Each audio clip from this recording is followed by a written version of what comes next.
What's going on? Coach Aubrey here, and we are going to cover a fascinating topic today that might change your life if you actually practice this. Easier said than done, but super simple, I promise. So if you get value from this video, make sure you like and subscribe so you get notified when new videos come out. I do put out new content every week, so we'll cover things like physical development, mental development, spiritual development, you name it, we're growing. So make sure you like and subscribe if you get value today. So let's dive right in. We are going to cover a topic that's loaded, but we're going to keep it simple today. And that is breaking this cycle of negativity that we grew up with. A lot of us grew up in homes where the glass was half empty all the time. Maybe we were nagged at, maybe we came home with a B plus and we were asked, why isn't it an A plus, right? It was never good enough. Or maybe we grew up hearing other people being talked about negatively. Maybe we had a mom or a dad that, we constantly heard talking down about people. This stuff sticks with us, especially when this happens in our formative years, first few years of our lives when we are in complete dependence on our parents or our guardians. We're really susceptible to that environment. That ends up sticking with us for a long, long time.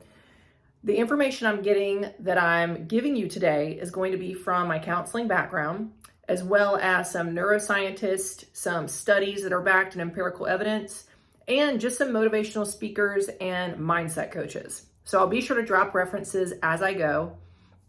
And like I said, these are pretty easy points, but they seem so easy that we don't always practice them. I'll put it that way. So when we grow up and in our formative years, we're being taught that life is not peachy. Maybe we're not good enough. We start developing these little beliefs in ourselves that grow over time until when we become adults, it becomes our default. So we begin to see ourselves as less than. We don't think that we're worthy of great things, or maybe we're too scared to go after these big goals that we've set for ourselves, because we're seeing ourselves through the lens of negativity. We also will tend to see the world around us that way. You might actually hear, the person who influenced you as a child, you might actually hear them in your thoughts, like what they would say in certain situations. Or have you ever had that experience where something comes out of your mouth and you're like, oh my gosh, that was my mom? Or you just catch yourself behaving like your parent. It's because it's ingrained in us in our formative years, and it's what feels natural. And so we have to be intentional to break out of that. If we don't, get intentional about this, then we stay in default mode. And if we grew up in a negative environment, even just a little bit, then we'll stay in that negative cycle. So let's talk about how to break out of this. It does take intention, but it's simple. You just have to do it. So the first thing is you want to get ahead of your negativity. So right when you wake up, in order to avoid going straight into default mode, you want to get ahead of the negativity by doing one of the few. Follow and list a gratitude list. So really feel the gratitude for the day. Write out what you're grateful for before you do anything else. This is going to kind of jumpstart your brain to be thinking from a place of gratitude. And you're going to find throughout your day other things to be grateful for. That's going to raise your energy. It's going to raise your vibration, and it's going to get you on a different note for the day.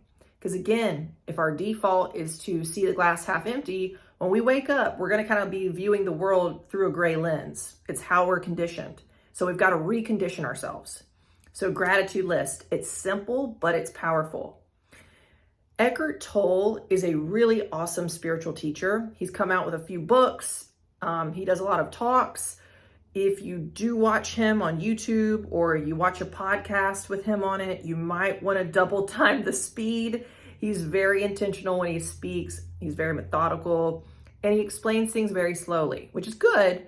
But that's what I do. I just speed him up a little bit, right? So he talks a lot about being the observer of your thoughts. Instead of letting your thoughts be your truth, step back and almost watch them like a theater production. So you realize you are not your thoughts. Just because you think something, it's not a fact. So you might think, I'm not going to get this promotion. It's not a fact. It's just a thought you have. So once you can step back and be the observer of these thoughts, you get a lot more power in your life. You begin to be able to be the director more than the puppet in your life. So when you recognize a thought that doesn't serve you, maybe it's, I'm not going to get that promotion, or, I look fat in this, or these people don't like me, what I just said was stupid. When you start recognizing these thoughts and you remind yourself that's not reality, you can then go into your mind and program new thoughts. I'll break this down just a little bit. Beliefs are thoughts you think over and over again. So knowing that, all you have to do is tell yourself the thought over and over and over again that you eventually want to believe. You don't have to believe it yet. So I'm going to use a really broad, basic example. If you believe you're ugly and all signs point to that you're not ugly, right? You have people that are attracted to you. You're told you're attractive, but you just don't believe it. Maybe because somebody told you that for a very long time. Begin to tell yourself you're beautiful. It sounds basic, but listen to the science behind this. You don't have to believe it. You just tell yourself over and over, I'm beautiful, I'm beautiful, I'm beautiful. Maybe write it out. Because again, beliefs are thoughts that we think over and over and over again. And if you think them for long enough, your brain doesn't know the difference at some point. So that will become your new belief. Here's the science to back it up. Joe Dispenza, awesome neuroscientist, love his work, highly recommend digging into him if you don't know who he is. He talks about how the brain works, how it wires, essentially. So our brains are extremely neuroplastic, meaning that they can change, they can heal themselves, they can rewire, which is amazing, right? And he talks about all the hundreds, thousands, billions of neural connections we have, meaning that there's an immense potential for change. So he compares the brain to a field of grass. So if you think about it this way, imagine a tall field of grass and you ride a bike through that field of grass. And riding that bike through the grass is a thought you have. You turn around and you don't see a path behind you, right? You've only ridden the bike through there one time. But if you ride that bike over and over again over that same path and you have that thought over and over and over again, you're going to look around and eventually you're going to see a path. You're going to create a new neural pathway in your brain. That's how it works. So there's science behind this. It's not just about like thinking happy thoughts. This actually changes your brain chemistry. So remember, we have billions of connections in our brain, so we have an immense potential to change. The other thing Joe points out, I wasn't even planning on sharing this in this video, but it's coming to me, so I feel like you probably need to hear it, is he talks about how, I believe it is 90%, I could be wrong, but it's up there. It's like 90-ish. 90% of our thoughts are the exact same as the thoughts we had the day before. That is why we tend to attract the same people in our lives. We tend to do the same routine. We tend to have the same problems. We're creatures of habit, right? Our brains are the same way. They want to stay in that safe place where they know they're protected and they know that they know you won't die, right? It's a very like caveman type thought process we have, because essentially our body is trying to keep us alive. Our mind is trying to keep us alive. So we have these survival instincts, right? Your brain wants to keep you safe. So it wants you to do the same thing over and over. It wants you to live in default. However, you're in control. So you've got to start challenging that and breaking out of the default to actually change.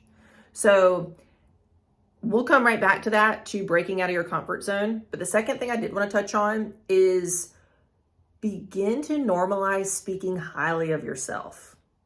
The first time I heard this was from Brené Brown. I don't know if she originally did it or told it, but that's who I heard it from. She's an amazing speaker. If you need some motivation or you want to know how to change your life, look up Brené Brown. She's amazing. But she talks about how we're so conditioned to downplay our wins and downplay what we're good at, especially if you're a woman. You tend to be looked at as, oh, she's, stuck up. She's full of herself. Just if you speak highly of yourself, but normalize that. There's nothing wrong with that, right? It doesn't mean that we're arrogant. It doesn't mean that we're full of ourselves. And to be honest, who cares if we're full of ourselves, right? Like if everybody was full of themselves and everybody's living a healthy life, by all means, bring it on. Like we need more full people. We need more healthy people. So when someone asks you about what you do instead of kind of downplaying it or being like, oh, I'm just in finance, like share hard. Be like, I've been working in finance for the last 10 years and, speak highly of it. If someone gives you a compliment, that's another good example. Don't derail it. Like, don't deflect it. Let it in. Just say thank you. I appreciate that. And leave it there. That's another thing we tend to struggle with if we're looking through a negative lens is we don't take compliments well. Start to take compliments because you need to be able to eventually give those to yourself. It doesn't mean you're cocky, right? It just means that you're confident. You love yourself. Then that's perfectly healthy. So begin to normalize speaking highly of yourself. This is especially tricky when you've grown up with a parent who you hear criticize a lot. Maybe they're not even criticizing you directly, but they're criticizing other people. You can still hear that voice in your head and it feels very real. But again, go back to Eckhart Tolle, be the observer. Recognize that just because you're thinking a thought that's a default thought doesn't mean it's reality. You're in the business of reprogramming, not living by default. All right, so back to the point I was going to make about getting out of your comfort zone. I don't actually know who this came from. I think it just came from my experience coaching people and really working on my own life. And that is, it's okay to be afraid, do it anyway. When I was in college, I was extremely insecure, and in high school and in middle school. I was a very insecure young woman, and it showed. And because of that, people treated me different than they treat me today. And I had no respect for myself. I'm being completely honest here. I didn't really think that I was smart. I didn't think that what I had to say was worth anybody's time. So I would kind of mumble when I talked. I had a really hard time making eye contact with people. If I was to speak in public, that would have been terrifying. But over time, when I started working on myself and I started realizing that I am worthy of love and respect, especially from myself, I had to actively do things that made me uncomfortable. So that meant simple things like looking people in the eyes when I talked, not just when they talked, but when I talked. Speaking up and being assertive. And that's something I can still struggle with, right? Like instead of just saying what I mean, I might preface it by saying, the way I feel is, people know that's the way I feel. I don't have to preface it, right? I could just go right in. So being assertive, saying yes when I mean yes, saying no when I mean no. These are things that are not natural to me, and they're scary, but the more I practice them, the better I get at them. And there's been so many examples in my career over time where I've had to confront a client or even confront a superior and let them know that maybe a boundary was crossed or I'm not okay with something. And it's terrifying to me. Like my voice will be shaky while I'm doing it. I'll be kind of like trembling, but I just do it anyway. And it's okay. Nothing bad happened. So it's okay to be afraid. Just do it anyway, because what you're doing is you're breaking old patterns. If you're a little uncomfortable every day, that just means you're growing a little bit every day, and that's great. There's no growth in comfort. So just remember that. The growth happens in the discomfort. All right. So fourth one, Mel Robbins. I just want to reference her. I'm going to call myself out here and say I don't exactly know her background, but I know she's a very smart woman. Actually, I'm not even going to say it. Do your own research on her, but she does have a podcast and she wrote a book called Let Them. It's an amazing book. And I don't think she coined the Let Them theory, but I know that she talks a lot about it. And the Let Them theory states that you basically just let people do them and you stay in your lane. This is really important, like especially growing up in a negative environment with negative people. You have to remember that that's them, it's not you. So if you're choosing to live different today, you got to recognize where you stop and someone else starts. This can be super tricky with family, and I've been through it myself. When you're around family and they drag you down, you leave feeling worse about yourself, or you just feel kind of icky when you're there, like they're just negative. Limit your time with them and don't let them in, truly. I know it sounds crazy because they're your family, especially in some cultures. Family is everything. Family is even more important in some cultures than the individual. But at the end of the day, the reality is you are an individual. So you get to decide how people treat you, and you get to decide who you allow in. So for example, there's people in my immediate family that I do not share stuff with. I keep it surface level on purpose, just because they're not safe. So if I make a big accomplishment or I do something I'm really proud of, I actually don't share it with those people because they drag me down. They'll criticize it or they'll like question it.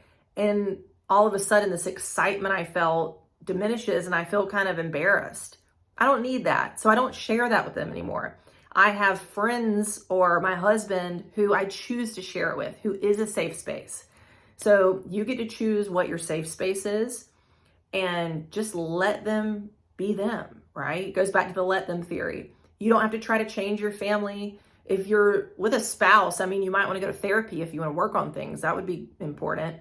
But you're not responsible for changing other people. This is an inside job. This is for you. So let them be them and you be you. And then the last point I want to make is pay attention to people, places, and things. The 3 Ps. Do these people give you energy or do they take it away from you? Do you feel like the better version of yourself when you're around these people, or do you feel less than when you're around them? Once you begin to start paying attention to your energy around people, places, and things, you can choose what you want to do with your time, who you want to be around. And that's going to bring out more positivity. It's going to bring out the better version of yourself. So if you're hanging out with people who are constantly joking and cutting you down and sort of like picking on you or putting you down, don't be around them, right? Like there's so many people in the world. Choose the ones that are going to build you up, that are going to encourage you to be the best version of yourself because they're working on being the best version of their selves. Choose who you want to be around. Places, think about the environment you're in. Like what environments bring you up? What environments bring you down? The best examples I can think of is the gym brings me up, the bar brings me down, right? Different energy frequencies there. And then things, what you do with your time maybe, or even things you buy, oddly enough. Are you buying them because you're just in the habit of it? Or are you buying them because they actually mean something to you? So just starting to get intentional about how you live your life. Like you get to decide. That's really what this video is all about. And again, I hope you got value, and just remember you're only responsible for yourself. This is something I remind myself every day. Again, the references from this video are Eckhart Tolle, Joe Dispenza, Brene Brown, and Mel Robbins. And oh shoot, okay, there's one more thing I want to tell you. This is sort of like a bonus that I forgot to throw in there. Tony Robbins, no relation to Mel Robbins, they just happen to have the last name. Tony Robbins does this really, really cool exercise when he talks to groups of people sometimes. And it sort of goes back to the law of attraction, where whatever you're looking for, you're going to attract.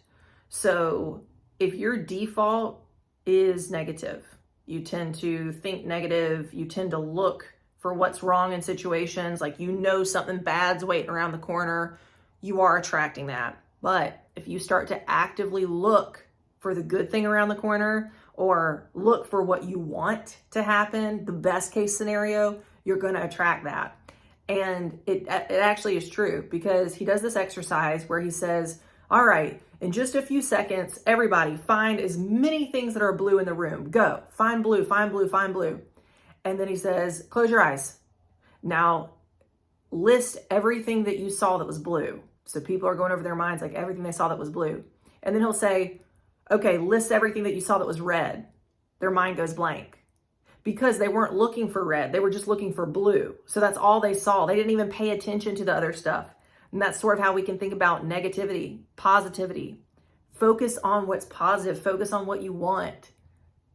And then the negative, it's going to become irrelevant to you one day. I hope this helped. Like and subscribe. I do post every week. And if you have anything that you want to hear about or you want me to cover, feel free to send me a message through Instagram or Facebook. That's the best way to get a hold of me.